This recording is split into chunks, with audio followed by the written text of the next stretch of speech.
YCP అధినేత జగన్ కి Balineni Srinivasa Reddy shock ఇచ్చారు. ఒంగోలులో వైఎస్ఆర్సీపీని ఖాళీ చేశారు బాలినేని.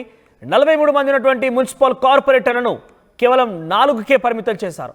ఒక్కరోజే నిన్న 20 మంది వైసీపీ కార్పొరేటర్లను జనసేనలోకి కలిపేశారని జనసేన తీర్థం పుచ్చుకున్నారు. 20 మంది కార్పొరేటర్లు. బాలినేని నెక్స్ట్ ఫోకస్ వైసీపీకి చెందినటువంటి జెడ్పీటీసీలు, ఎంపీపీలు, సర్పంచ్ అన్నట్టుగా తెలుస్తోంది. తనను అవమానించినందుకు జగన్ పై రివెంజ్ తీసుకుంటున్నారు బాలినేని. జిల్లాలో వైసీపీని నామరూపాలు లేకుండా చేయాలని స్కెచ్ వేసినట్టు తెలుస్తోంది. అయితే బాలినేనికి అన్ని రకాలుగా డిప్యూటీ సీఎం పవన్ కళ్యాణ్ ఆశీస్సులున్నాయి, సపోర్ట్ కూడా ఉంది. బాలినేని కార్పొరేటర్లు ఇప్పటికే 20 మందిని తమ వైపు తిప్పుకోవడం, వైసీపీని కేవలం 4 స్థానాలకే పరిమితం చేయడం, మరోవైపుగా జెడ్పీటీసీ ఎంపీపీలపై నెక్స్ట్ స్కెచ్ అన్నట్టుగా కనబడుతోంది. పవన్ కళ్యాణ్ పూర్తి సపోర్ట్ బాలినేని శ్రీనివాసరెడ్డికి ఉంది. దీనికి సంబంధించి మరిన్ని అప్డేట్స్ ఒంగోలు నుంచి ప్రతినిధి శ్రీనివాస్ అందిస్తారు. శ్రీనివాస్, ఏంటి బాలినేని యాక్షన్ ప్లాన్ తో వెళ్తున్నారు? చాలా క్లియర్ గా జగన్ పైన రివెంజ్ గా ముందుకు వెళ్తున్నారు అర్థమవుతోంది. సో జగన్ పైన ఈ స్థాయిలో రివెంజ్ కి బాలినేని దిగుతున్నారంటే వైసీపీని ఇంకా ఏ రకంగా చెడుగుడు ఆడుకునే అవకాశం ఉంది?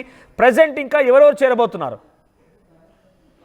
రోహిత్, మొత్తానికి ప్రకాశం జిల్లా కేంద్రమైన ఒంగోలులో స్టార్ట్ అయినటువంటి ఈ రాజకీయ ప్రకంపనలు మొత్తం జిల్లా వ్యాప్తంగా కూడా అంటుకునే పరిస్థితి ఉంది. ఎందుకంటే మొన్నటి వరకు మంత్రి హోదా అనుభవించినటువంటి మాజీ మంత్రి బాలినేని శ్రీనివాసరెడ్డి ఎన్నికల అనంతరం వైసీపీని వేయటం, వీడే సమయంలో వైఎస్ జగన్మోహన్ రెడ్డి మీద, అదేవిధంగా పార్టీలో ఉన్న కొంతమంది మీద కూడా అతను విమర్శలు చేస్తూ వెళ్ళిపోయిన నేపథ్యంలో ఖచ్చితంగా ఇతను జనసేనకి వెళ్లేదానికోసం ఒక మార్గం అయితే రెడీ చేసుకున్నారని చెప్పేసి అప్పట్లో తెలిసింది. కాకపోతే ఇటువంటి మాస్టర్ ప్లాన్ ఒకటి ఉందని చెప్పేసి రాను రాను తెలిసిన పరిస్థితి ఉంది. అందులో భాగంగానే నిన్నటికి నిన్న 20 మంది కార్పొరేటర్లు, ఒంగోలులో ఉన్నటువంటి 50 డివిజన్ 50 కార్పొరేటర్లో 41 ఉన్నటువంటి మెజార్టీ వైసీపీకి అయితే, దాంట్లో ప్రభుత్వం మారిన తర్వాత సుమారు 19 మంది టీడీపీకి వెళ్ళారు.